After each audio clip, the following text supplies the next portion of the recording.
Hello there. Today I'm here to talk to you about the flying farmer. It's a project of my team's.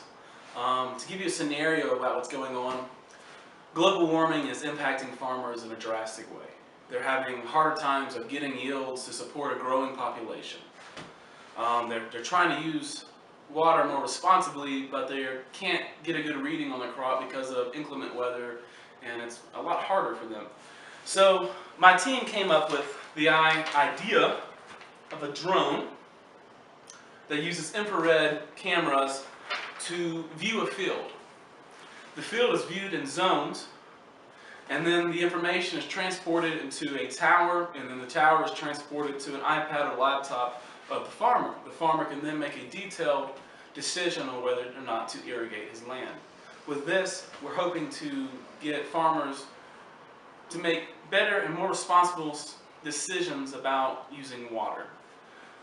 That's just one of our limited resources that we have here, and we need to be more sustainable about it as our population is growing in the future.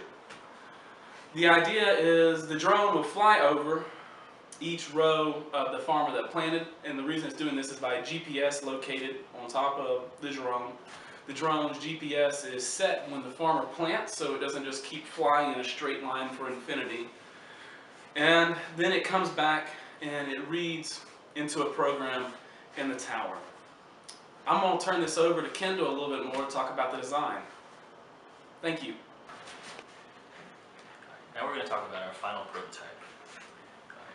You can see here we have the tower. The tower is going to be around 10 feet tall. That way it can clear if you're planning to place this in a field with like tall crops such as corn. We got a 10-foot tall octagon tower. There's a 4-foot service door so you can access the computer components that are inside of this. There's also a cooling fan to keep the tower cool, as this is going to be out in the middle of the field in direct sunlight for long periods of time. You'll notice at the top of the tower we have a system to place the drone in the direct center of the tower every time it lands. This is to allow it to make contact with a charging port. The roof of the tower itself would be made out of something like a white plastic to reduce the heat on the drone during the course of the day. And you can see that the roof of the tower opens by these hydraulic systems right here that push the tower open, allowing the drone to take off. Upon takeoff, this system right here would open up, allowing the drone to be free to fly away.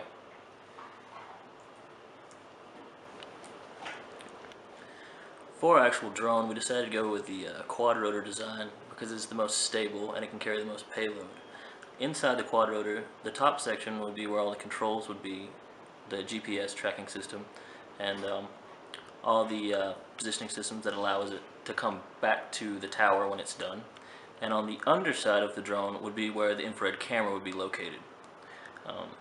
Both the drone and the tower send signals back and forth to each other, and the tower would also have sensors to communicate the information gathered by the drone to the farmer's device.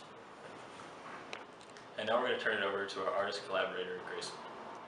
Hi, I'm Gracon, and being an art student, I don't know much about agriculture, so I got to learn a lot through working with this team.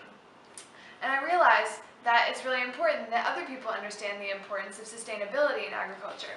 So that's why I drew up this sketch that's easy to understand for those who aren't engineers.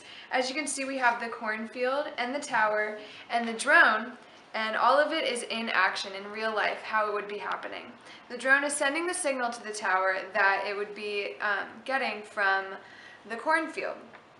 And I thought I would make it nice and just colorful and easy to see so that everyone could share in this project and understand. So it's been a pleasure working on this project with this team, and I hope that the flying farmer can continue and make agriculture more sustainable.